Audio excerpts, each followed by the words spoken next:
नमस्कार दोस्तों। आज जो मैं कहानी आपके पास लेके आया हूँ वो है एक फ़ौजी की कहानी। फ़ौजी की कहानी, हाँ जी। तो ये फ़ौजी एक लड़ाई लड़ के घर वापस लौट रहा होता है। तो वो अपने फ़ादर को फ़ोन करता है और बोलता है कि पापा, मैं अपने साथ एक और फ़ौजी साथी को लेके आ रहा हूँ। तो उसके फ़ादर पूछते हैं कितने दिन रहेगा? तो कहता है वो हमारे साथ ही रहेगा हमेशा के लिए। कहता है ऐसा क्यों? कहता है कि पापा, वो उसको फ़ौज में जब वो लड़ाई हो रही थी तो उसका पैर लैंडमाइन पे पड़ गया था। उसका एक हाथ और एक पैर ख़त्म हो गया है।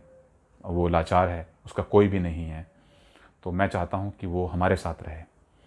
तो उसके माँ बाप दोनों ही बड़े बड़े ही अनकंफर्टेबल हो जाते हैं, इनकन्वीनियंट फ़ील करने लगते हैं और बोलते हैं, अरे बेटा, तुम कहाँ किन चक्करों में पड़ रहे हो?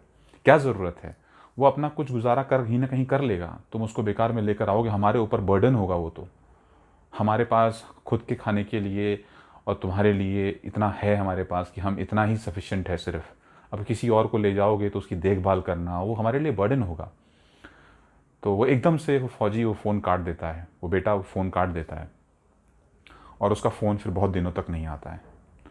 फिर एक दिन एकदम से खबर आती है, फादर को फ़ोन आता है कि ऐसे ऐसे कि आपके बेटे का एक्सीडेंट हो गया है। वो भागते हुए वहाँ पहुँचते हैं, उस हॉस्पिटल पहुँचते हैं तो पता चलता है उनका बेटा मर गया होता है। वो एक बहुत ऊंची सी इमारत से जाके नीचे कूद गया होता है। उनको समझ में नहीं आता ऐसा क्यों उसने किया होता है। खैर वो मॉर्ग पहुंचते हैं, मॉर्चरी पहुंचते हैं, वहाँ पे अपने बच्चे को देखते हैं। जैसे ही वो अपने बच्चे को देखते हैं तो वो और ज़्यादा रोने लगते हैं, क्योंकि उनको तब पता चलता है कि उनके लड़के का एक हाथ और एक पैर नहीं। मतलब वो फौजी अपनी ही बात कर रहा था, अपने दोस्त की नहीं, अपनी ही बात कर रहा था। तो ऐसा क्यों?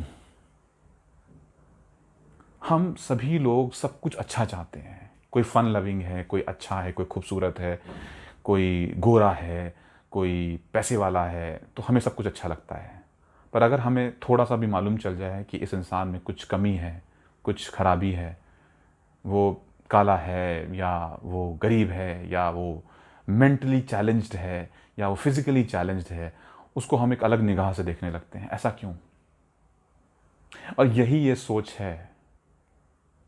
सोच है जो कहीं न कहीं हमारे लोगों के बीच में वो भेदभाव को ले आती हैं और हमारे माइंडसेट को चेंज कर देती हैं। वो लड़का शायद उस इमारत से कूदता नहीं, पर जब उसके अपने माँ-बाप ने ये बात कह दी कि वो बर्डन होगा, तो वो क्या करता? तब तो वो बुला लेते, ये सोच के कि चलो हमारा बेटा है।